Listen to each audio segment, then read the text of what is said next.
Hello students. Hello students, आज हम teaching skills के बारे में पढ़ेंगे।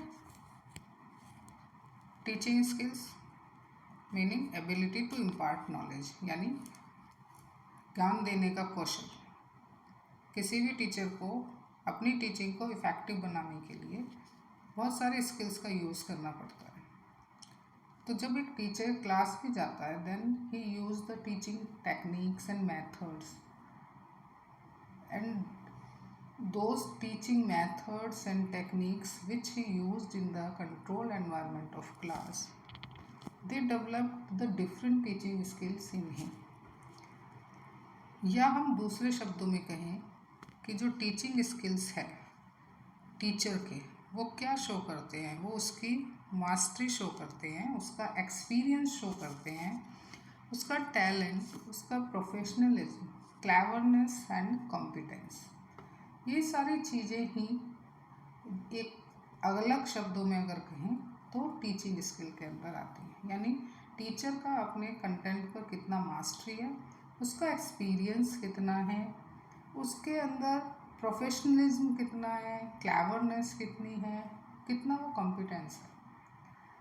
ऑफिशियली लैंग्वेज में अगर हम डेफिनेशन की बात करते हैं तो according to Passi, teaching skill is a set of related teaching acts or behavior performed with the intention to facilitate pupils learning।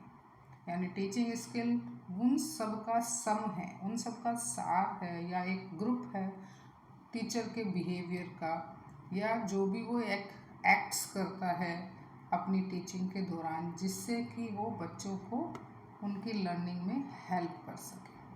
उसी सेट को हम क्या कहते हैं? टीचिंग स्किल्स कहते हैं, या शिक्षण कौशल कहते हैं। अब अगर हम यहाँ पर बात करते हैं टाइप्स ऑफ टीचिंग स्किल्स की, तो वैसे तो काफ़ी स्किल्स हैं, करीब 16 स्किल्स हैं जो टीचिंग के दौरान एक टीचर को इस्तेमाल करने चाहिए। बट इसमें से कुछ जो इम्पॉर्टेंट हैं उनको मैंने लिस्ट आउट किया है, जिसमें से पहला स्किल है skill of set induction, second one is the black board skill, तीसरा questioning skill, explanation skill, reinforcement skill, skill of stimulus variation, illustrating with example, skill of closure, skill of class management and skill of probing question. ये सारे skills हम one by one अपनी आने वाली classes में पढ़ेंगे। तो यहाँ सबसे पहले हम आते हैं सेट इंडक्शन स्किल या प्रस्तावना कौशल, जिसको हम इंट्रोडक्शन स्किल भी कहते हैं। इंट्रोडक्शन मतलब जब क्लास में टीचर जाएगा तो उसे सबसे पहले काम क्या करना है? अपने कंटेंट को टीचर को स्टूडेंट्स के सामने इंट्रोड्यूस करना है। तो टीचर क्या करता है? The teacher uses a number of skills to make his और हर टीचिंग मोर इफेक्टिव। ज़्यादा से ज़्यादा इफेक्टिव बनाने के लिए टीचर काफ़ी स्किल्स का यूज़ करता है। After entering the classroom he uses the introduction skill first. सबसे पहले वो क्या यूज़ करता है? इंट्रोडक्शन स्किल ही यूज़ करता है, क्योंकि सबसे पहला काम क्लास में जाने के बाद टीचर का अपने कंटेंट को, अपने टॉपिक को स्टूडेंट्स के सामने इंट्रोड्यूस करना है। इसीलिए इसको इंट्रोडक्शन स्किल भी कहा गया है। यहाँ पर इस इंट्रोडक्शन स्किल की क्या इम्पॉर्टेंस है ये पढ़ लेते हैं, क्योंकि क्यों ज़रूरी है ऐसा, या क्या इसको क्या महत्व है इतनी। तो इंट्रोडक्शन स्किल बच्चों के अंदर काफ़ी चीज़ों को, क्योंकि बच्चा फर्स्ट टाइम उस टॉपिक को पढ़ रहा है, तो उस टॉपिक को पढ़ने से पहले उस बच्चे के अंदर इंट्रोडक्शन स्किल क्या करता है? इंटरेस्ट क्रिएट करता है, क्योंकि बच्चे को इंटरेस्ट आना चाहिए उस टॉपिक में। तो क्वेश्चंस पूछता है जैसे टीचर, या उसकी समहाउ उसके बारे में थोड़ा बहुत हिस्ट्री बैकग्राउंड लेके बताता है, तो इससे बच्चे के अंदर क्या है? छात्रों में रुचि जागृत होती है। सेकंड इसका जो इम्पोर्टेंस है वो जिज्ञासा उत्पन्न करना, यानी ये बच्चे के अंदर क्यूरियोसिटी उत्पन्न करता है, जिज्ञासा, उन्हें और आगे जानने की इच्छा होती है कि अब इसमें इसके बाद क्या होगा। देन चिंतन शक्ति प्रदान करना, नेक्स्ट इसकी इम्पोर्टेंस है बच्चे के अंदर क्रिटिकल थिंकिंग को डेवलप करना। ध्यान केंद्रित करना, टू गेट द अटेंशन, बच्चा जो है वो अपना ध्यान फोकस करे उसी टॉपिक पर। और जो most important that is the पूर्व ज्ञान को नवीन ज्ञान से जोड़ना, connect the previous knowledge to new knowledge, क्योंकि जो बच्चा नई नॉलेज पढ़ने जा रहा है, नया टॉपिक पढ़ने जा रहा है, उस टॉपिक से रिलेटेड उसकी प्रीवियस नॉलेज क्या है उसको लेकर नई नॉलेज से कनेक्ट करना, ये भी एक इम्पॉर्टेंस है इंट्रोडक्शन स्किल की। तो इस तरह से ये इंट्रोडक्शन स्किल की इम्पॉर्टेंस है, तो एक टीचर यूज़ करता है। देन इसके बाद अगर हम आते हैं कंपोनेंट्स पर। कंपोनेंट्स क्या हैं? किसी भी जो भी आप स्किल पढ़ते हैं उनके कुछ कंपोनेंट्स हैं, घटक होते हैं, जिसमें कि जो कि उन टीचर उन्हीं घटकों का यूज़ करके फॉलो करता है और उस स्किल को यूज़ करता है। तो पहला जो घटक है कंपोनेंट इसका वो है question should be related to previous knowledge. जो भी क्वेश्चन टीचर पूछता है वो प्रीवियस नॉलेज से रिलेटेड होने चाहिए। अब ये जो प्रीवियस नॉलेज से रिलेटेड क्वेश्चंस हैं, टीचर किसी भी फॉर्म में पूछ सकता है, डायरेक्टली क्वेश्चन भी पूछ सकता है, या यूजिंग सम अप्रोप्रिएट डिवाइस, कुछ टीचिंग एड यूज़ करता है, या वो कुछ एग्जाम्पल देता है, या कुछ वो दिखाकर पूछ सकता है। Then second one is the language of question should be simple. जो भी क्वेश्चन टीचर पूछता है उसकी लैंग्वेज, उसकी भाषा सरल होनी चाहिए।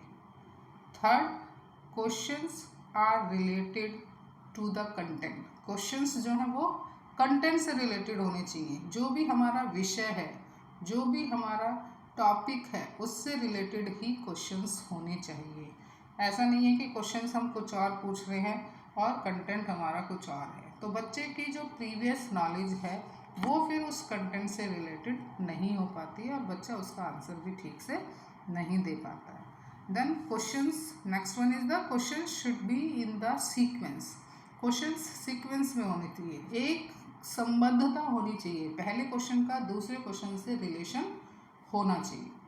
Then last one is the finish the questions या set induction skill in the appropriate time, क्योंकि इंट्रोडक्शन स्किल पहला काम है टीचर का क्लास में जाने के बाद, उसके बाद उसे अपने टॉपिक को आगे बढ़ाना है, पढ़ाना है।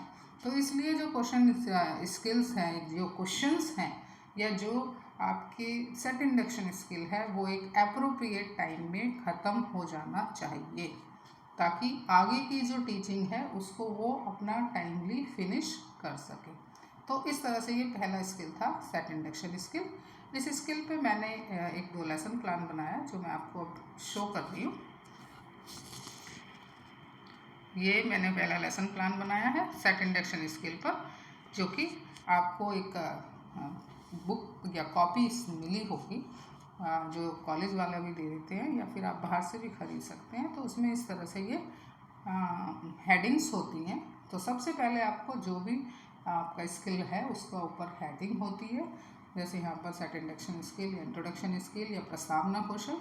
इसके अलावा इसमें फिर डेट होती है, जिस डेट में आप बना रहे हैं, क्लास किसका बना रहे हैं, कौन से सब्जेक्ट का है, क्या टॉपिक आप पढ़ा रहे हैं और क्या ड्यूरेशन है। ड्यूरेशन जैसे आप जानते ही होंगे, आपने माइक्रो टीचिंग की अगर वो देखी होगी वीडियो, तो माइक्रो टीचिंग में जो माइक्रो स्किल्स लेसन प्लान बनते हैं वो उसकी टीचिंग का टाइम जो है 5 to 6 मिनट होता है, क्योंकि एट ए टाइम एक ही स्किल को वहाँ पर प्यूपिल टीचर प्रैक्टिस करता है। तो इसमें ये कॉलम है, जिसमें कि पहला कॉलम आपका जो सीरियल नंबर है, दूसरा जो प्यूपिल टीचर्स स्टेटमेंट यानी जो छात्र अध्यापक है उसका कथन है, स्टूडेंट्स एक्टिविटी, छात्र क्रियाएं, कंपोनेंट और टीचिंग एड। तो यहाँ पर हमने बायोलॉजी का बनाया है, तो बायोलॉजी के उसमें अब क्योंकि सेट इंडक्शन है तो उसमें हमें क्वेश्चंस बच्चे से पूछने हैं related to the previous knowledge. Previous knowledge को किससे ज्वाइन करेंगे हम, न्यू नॉलेज से। तो क्योंकि टॉपिक यहाँ पर हमारा पॉलिनेशन है, लेसन प्लान में टॉपिक पहले से ही लिखा हुआ है, बट जब आप ब्लैक बोर्ड पे ये सारी एंट्रीज करते हैं तो टॉपिक को वहाँ पहले नहीं लिखा जाता है। टॉपिक हमेशा जब टीचर लास्ट में अपना स्टेटमेंट देता है तब लिखता है। तो पहला क्वेश्चन जैसे यहाँ पर है, which part of A plant is most beautiful and colourful. तो इसका जो बच्चा आंसर देगा वो फ्लावर देगा। तो यहाँ कंपोनेंट क्या हुआ, questions are related to previous knowledge. Then second question है what are the different parts of a flower. बच्चा फ्लावर के पार्ट्स के नाम बताएगा, petals, sepals, androecium and gynoecium. And questions are in sequence, क्योंकि पहला क्वेश्चन क्या पूछा गया है, कौन सा ब्यूटीफुल पार्ट है, फिर उसके पार्ट कौन से हैं। इसके बाद जो पेटल हैं वो कलर्ड क्यों होते हैं, यानी जो पेटल वाला पार्ट है वो रंगीन क्यों होता है। तो क्यों होता है, क्योंकि वो इंसेक्ट्स को अट्रैक्ट करने के लिए, ताकि पॉलिनेशन हो सके। तो ये क्या हुआ, सिंपल एंड क्लियर लैंग्वेज, ये घटक आ गया। इसके बाद है व्हाट इज़ द पॉलिनेशन। तो पॉलिनेशन ही हमारा यहाँ पर टॉपिक है। तो लास्ट में बच्चे से ये पूछा जाएगा फिर कि पॉलिनेशन क्या है। तो जो लास्ट का क्वेश्चन होता है जनरली वो प्रॉब्लमेटिक क्वेश्चन होता है, जो कि बच्चा जो है उसका आंसर क्लियरली नहीं देता है, देता है बट नॉट इन द मतलब सेटिस्फैक्ट्री आंसर नहीं होता है। तो जब ये बच्चा सेटिस्फैक्ट्री आंसर नहीं होता है तो टीचर उसके बाद अपना स्टेटमेंट देता है कि students today we will discuss about pollination. तो इस तरह से ये सेट इंडक्शन पर माइक्रो टीचिंग का एक लेसन प्लान है, जो आप इसी तरह से दूसरे सब्जेक्ट्स का भी बना सकते हैं। इसमें 4 क्वेश्चंस बच्चे से पूछने, जिसमें लास्ट वाला क्वेश्चन प्रॉब्लमेटिक होना चाहिए, जो और कंटेंट से रिलेटेड होना चाहिए, जिस कंटेंट को आप डिक्लेयर कर रहे हो या जिस टॉपिक को आप यहाँ पर डिक्लेयर करने जा रहे हैं। इसी के बेस पर मैंने एक हिंदी का भी इसमें बनाया है, introduction skill 7th 8th class का, जिसका टॉपिक स्वर संधि है। तो यहाँ पर ये 4 क्वेश्चंस बच्चे से पूछ सकते हैं। यहाँ पर टीचिंग एड अगर नहीं है तो आप ऐसे ही उसमें एक उस पर लिख के भी आप कोई पेपर पे टीचिंग एड को लगा सकते हैं। तो यहाँ संधि के बारे में, जैसे संधि किसे कहते हैं, शब्दों के मेल को संधि कहते हैं, ये प्रूफगान से संबंधित है। संधि के फिर प्रकार हैं, संधि के 3 प्रकारों के नाम है, और क्योंकि स्वर संधि टीचर पढ़ाने जा रहा है तो फिर वो स्वर संधि से के बारे में पूछ लेता है।